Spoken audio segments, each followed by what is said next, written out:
Hello and welcome to another fun-filled edition of Adam's Music Box, where today I want to talk about the best band of the early 60s. That's right, it's not the Beatles or the Stones, in my personal opinion, it's the Animals.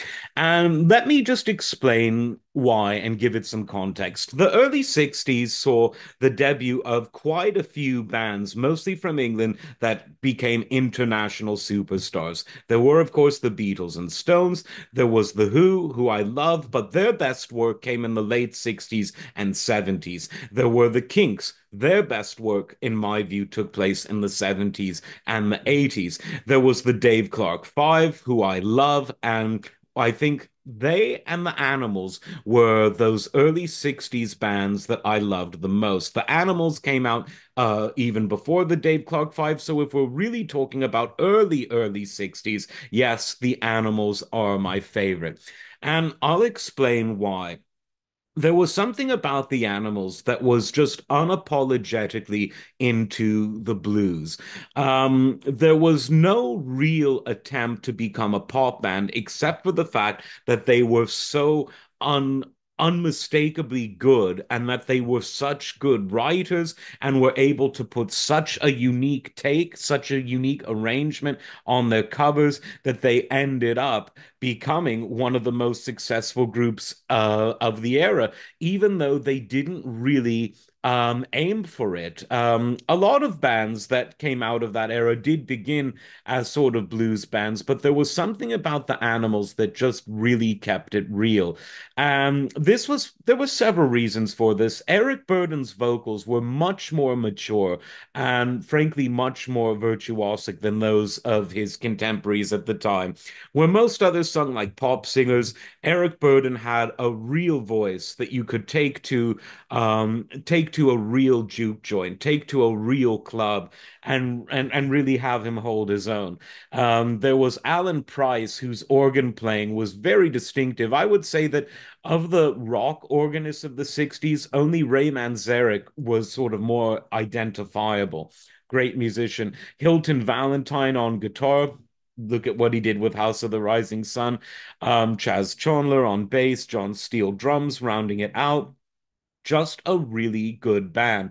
And everything they did was really just it was really just perfect. And when you listen to some of their compilation albums that have all of their covers, all of their greatest hits, it's like a dose of purity. There was just something about the Animals that just seemed a lot more sincere than a lot of the smiley, happy pop of the era. Maybe it's because they were from Newcastle, a very industrial place. Maybe it was because Eric Burdon just was born with a voice that was mature and dynamic beyond his years. Maybe it was because of the instrumentalists having a much more unique flair for their instruments than some of their peers did. But when you put it all together, they were just so very good. And even when they branched out beyond their sort of blues roots, rock sort of origins, they still did some absolutely wonderful stuff.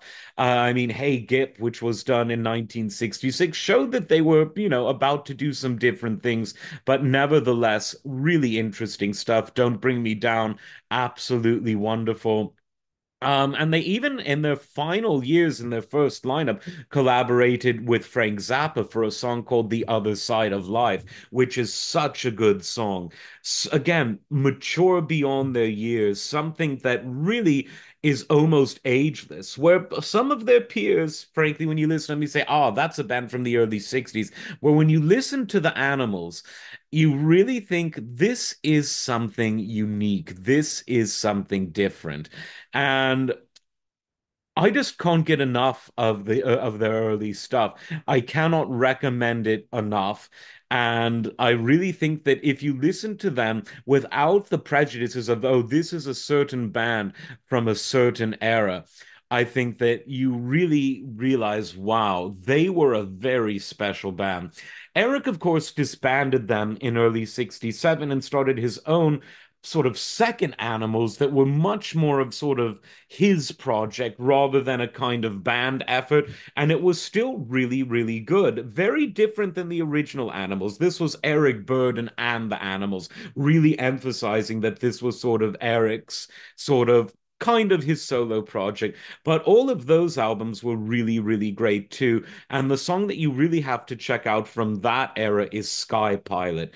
It's possibly one of the most heartfelt, non-party political, but most spiritual, most Christian, most gut-wrenching anti-war songs of the Vietnam era. It was all about a chaplain blessing men going to war as pilots, and really, really just sad. And there was also Pilate, the way he spelled it, like Pontius Pilate. So it was really not just about airmen, it was about all men going into battle. And that song is one of the best songs of the 60s. He also, with this incarnation of the Animals, did a wonderful cover of the Bee Gees' To Love Somebody. Really, really good stuff. And there was just something when I was like a kid, a little kid, I listened to Eric Burdon, both the Animals and Eric Burdon Animals all the time. I couldn't get enough of it. So maybe I do have this abnormally sentimental connection to the music, but going and back and revisiting it without, sop and sentiment, it really is good stuff. Because Eric Burdon was one of these singers that was really head and shoulders above the kind of people coming out of the rock world at that period. A lot of it was a bit Mickey Mouse Club, frankly, not with the animals. The animals were hard, they were real, they were soulful, and they were memorable. They had it all. And I'm talking about the original animals and, frankly, Eric Burdon and the animals, who were a bit more psychedelic, but check it all out. Start with the original animals though, because that's when it was really down home and bluesy, really accessible, really good stuff. And if you want to know just what scholars of the blues they were, check out the story of Bo Diddley from the original Animals, where they name check all of the great blues musicians and, frankly, the history of blues and rock and roll in a comical way that really shows that Eric Burdon does have a great sense of humor. Like, subscribe, and we'll see you next time. Take care.